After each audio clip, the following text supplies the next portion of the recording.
네, 수고하셨습니다. 다음은 더불어민주당의 김영호 의원님 질의해 주시기 바랍니다.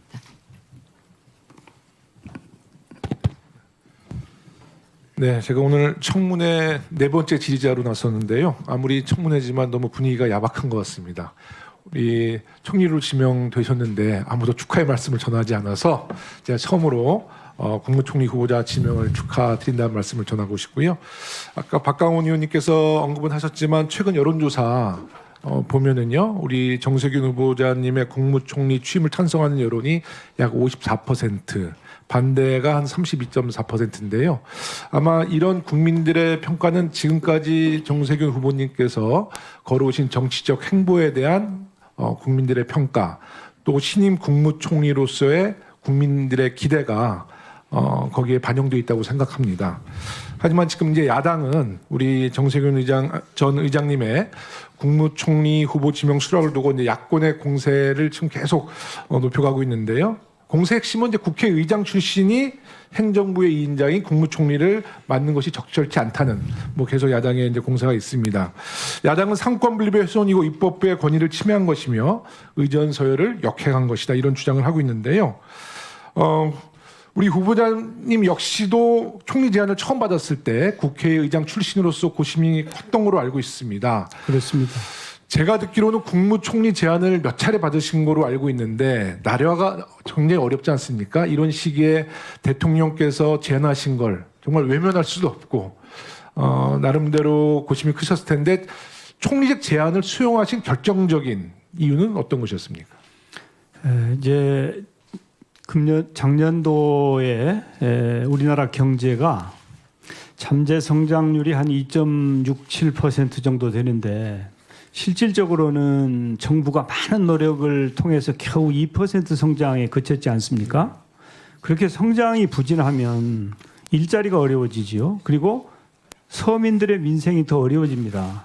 그렇다면 제가 국회에서도 많은 활동을 하고 정부에서도 일을 해본 경험이 있는 데다가 원래 제가 경제통 중에 한 사람이다, 이렇게 알려져 있습니다. 그리고 저는 경제에 대해서 관심도 많고 또 경제가 활성화되는데 기여할 때는 매우 큰 기쁨을 느낍니다. 그런 차원에서 혹시라도 제가 소용이 된다면, 그리고 대통령께서도 경제 문제와 국민 통합, 이런 문제에 대해서 적임자다, 이렇게 판단하셨다면 제가 그것을 수용하는 것이 옳지 않은가. 그래서 격을 따지고 입법부의 입장만 생각할 것이 아니고 국민들께서는 지금 어떻게 집권 여당이 그리고 정부가 민생을 챙겨주고 경제를 다시 활성화해 줄 거냐에 대한 관심이 크기 때문에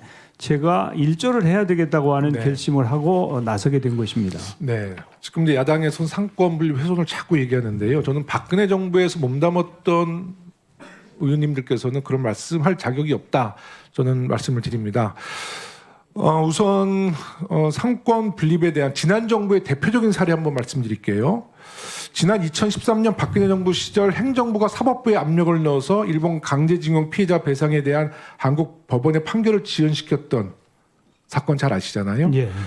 그 당시에 박근혜 정부의 당시에 일본 이하라 주니치 외무성 국장, 무토 마사토시 전 주한 일본 대사의 외압을 받고 대통령을 비롯해서 행정부가 일본의 강제징용 피해자에 대한 배상을 한국 법원의 판결을 지연시키는데 이 행정부가 사법부에 압력을 넣어서 그런 아주 치욕적인 우리 사법농단이 있었지 않습니까? 그것이 대표적인 상권 분립의 훼손인 것이죠. 그렇습니다. 네, 우리 후보님께서는 어떤 외압에 의해서라도 이런 우리의 주권을 지키고 이런 외압에 굴복하지 않을 자신이 있으신 거죠? 상권 분립 확실히 지켜내실 자신 있으신 거죠? 네, 저는 삼권 분립은 꼭 지켜져야 된다고 하는 소신을 가지고 있고, 또 이 일을 할 때는 정말 소신껏 바른 길로 가야 된다는 생각을 가지고 있습니다.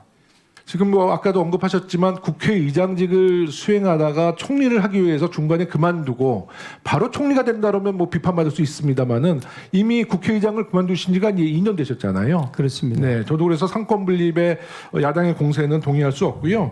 야당은 틈만 나면 경제가 어렵다, 뭐 나라가 어렵다 이런 말씀하는데요. 뭐 유명한 얘기지만 뭐 검은 고양이든 흰 고양이든 네, 쥐 잘 잡는 고양이를 찾을 때 아닙니까? 대통령도 같은 심정이셨을 것 같아요. 대통령께서는 총리를 추천했을 때 아마 국회를 가장 존중하는 후보, 또 경제를 잘 살릴 수 있는 후보, 또 국민 통합을 잘 이끌어낼 수 있는 리더십을 갖고 있는 적임자를 찾았는데 그 적임자가 정세균 후보다. 이렇게 저는 생각하는데 뭐 동의하시나요? 예, 제가 뭐 많이 부족하지요. 그렇지만은 이제 그런 역할을 할 수 있는 사람 중에 하나로 판단을 하셨던 것 같고요.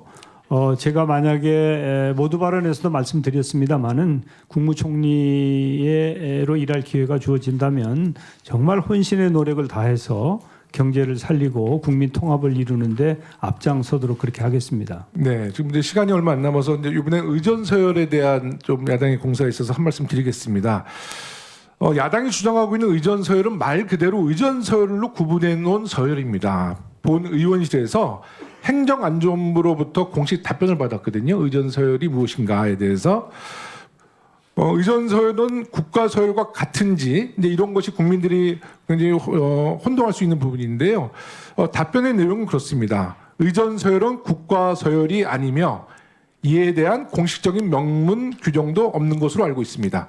다시 말해서 의전 서열은 권력 서열이 아니라 의례와 행사 과정에서 야기될 수 있는 혼란을 방지하고 행사의 효율성을 극대화한다는 의전의 본래 목적을 달성하기 위해서 만든 편의상 만들어 놓은 서열인 것이에요.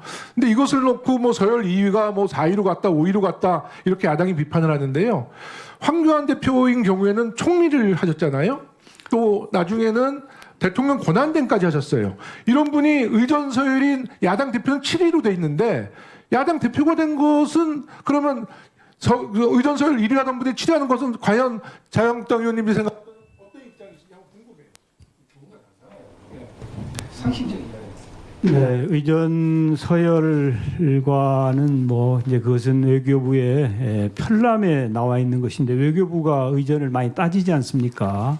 그러나 뭐 그런 것도 저는 참조해서 사실은 좀 부정적인 생각을 가지고 있었습니다만은 이제 여러 가지 그 권유도 있고 해서 그렇게 판단을 했습니다. 지금도 국민 여러분들께는 제가 총리로서 제 역할을 하면 국민 여러분들께서는 아마 잘했다고 판단을 하실 터인데 그럼에도 불구하고 저는 우리 입법부 구성원들에게는 송구한 생각을 가지고 있습니다. 네, 수고하셨습니다.